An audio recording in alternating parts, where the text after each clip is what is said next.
Okey, assalamualaikum geng.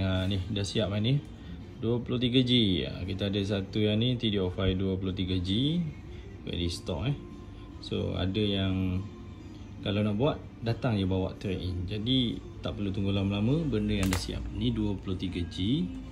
Lepas tu yang ini, ni 20G, okey. Ni 20G. Ni kipas TDOC RS ni. Hitam macam ni nampak. Lain macam sikit kipas yang kali ni, kipas dia macam ni, nampak? Ni.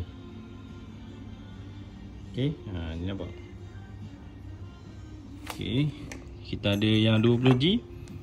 1 2 3 4. Lepas tu yang ni 20 TDOC SL2 23G.